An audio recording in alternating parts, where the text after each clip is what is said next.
It's strange how a season can twist itself into something nobody saw coming. A few months ago, everything around Miami felt charged, almost electric, as if every practice rep carried its own promise. Those long summer days had this sense that someone unexpected was going to break through, maybe even rewrite their own story and push the Dolphins into a different direction. But the spark faded, and now, with a 4-7 record staring the team in the face, during a rare moment of stillness in the schedule, it's impossible not to wonder how some of those early flashes dissolved the moment the real games began.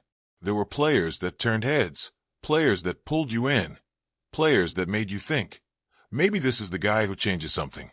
But then the season actually arrived, and suddenly, the shine from August feels distant, like it belonged to some other timeline. Why does that happen? Why does a player look convincing when the stakes are low, only to disappear the moment things actually matter? Or is it the team that changes, tightening things up and leaving no space for the hopefuls to breathe? No one symbolizes this more than Willie Gay Jr., who felt, at one point, like he was about to force the door open. The man moved across the second level with this rhythm that made you stop and take notice. It wasn't subtle. Every time he jumped a route or closed a gap, or just seemed to move faster than he should, you could hear the reaction ripple around camp. Even without anyone from the coaching staff hinting he could surpass Tyrel Dodson, people still whispered about it. They saw the speed, the suddenness, the willingness to strike at full tilt.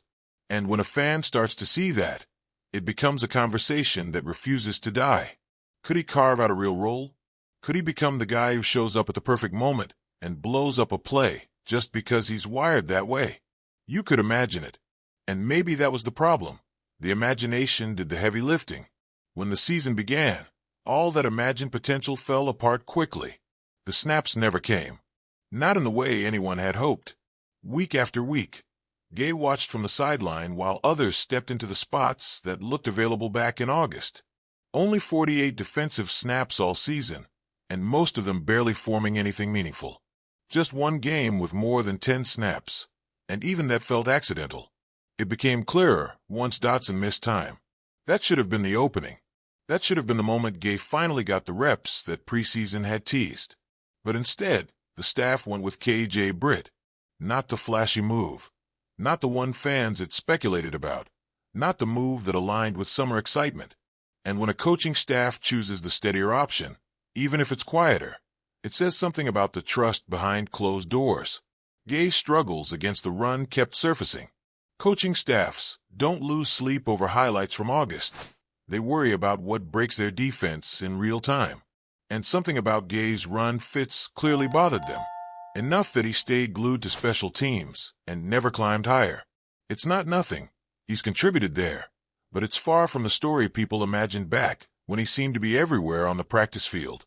Then you look at Taj Washington, a name that didn't carry the same noise, but still carried a pulse of curiosity.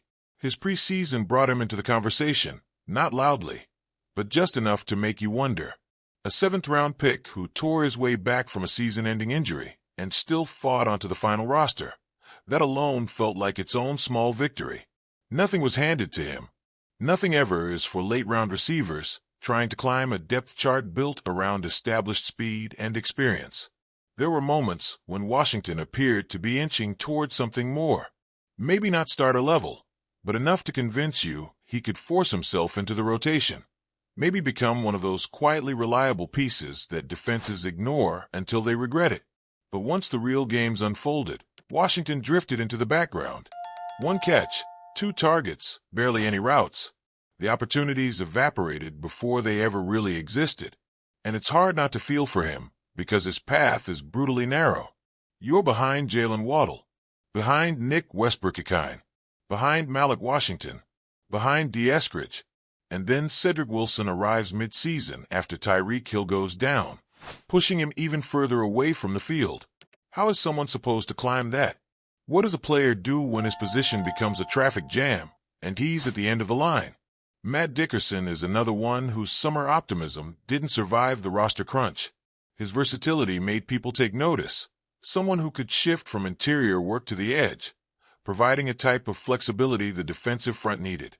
It was easy to place him in the same category as Calais Campbell from the season before, Not in talent level, but in role. Not many players can slide into different alignments and still look comfortable. Dickerson did, at least in training camp.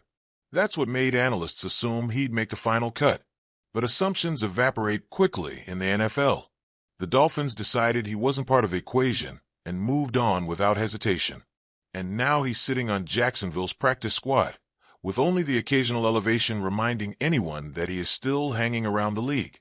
It's a sharp turn from the expectations many had back in August, when he seemed likely to fill a key rotational spot. And then there's Tanner, a player who has teased fans for years with flashes that make you believe a breakthrough is coming. Every preseason, Connor picks a moment to shine.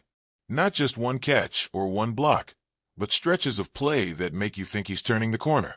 This year was no different, stronger, heavier, more committed to becoming a better blocker. People saw it. Coaches saw it. And circumstances even helped him, with Darren Waller going down early and Julian Hill missing time later. The snaps were right there. They were his. 175 of them. That's more than some players get in an entire year. But something still didn't work. The plays weren't impactful enough. The consistency wasn't there. And once the Ravens game ended, the staff made the decision that signaled the end of his run. Cut from the roster, pushed onto the practice squad again, replaced by Hayden Rucci and Greg Dulcich, who immediately delivered cleaner performances. 9 catches on 15 targets. 91 yards. Those aren't empty numbers, but they weren't enough to keep the door open. Dulcich showed up and matched the production in half the time. Hard truth, but that's what the league is. A place where being close doesn't matter if someone else steps in and performs faster than you do. And maybe that's the theme hovering over the Dolphins at this point in the season. Players who once seemed ready to rise couldn't hold onto the moments they had. The team that looked full of possibilities back in the summer now feels like a group still searching for clear answers. How many seasons follow this script? How many times do players show just enough to raise expectations, but not enough to stay in the picture? It's impossible not to wonder whether some of them still have a chance to rewrite the ending. Maybe someone surprises everyone again late in the year, or maybe the story is already sealed for them. Maybe this bye week is the line between what they hope to be and what they actually are. And maybe the team looks at this season and realizes that those flashes from training camp don't always translate, no matter how much excitement they create. But the bigger question still lingers. Which version of these players was real? The one from the summer or the one from the actual season? And if the Dolphins want to climb out of the hole they're in, which version can they afford to believe in?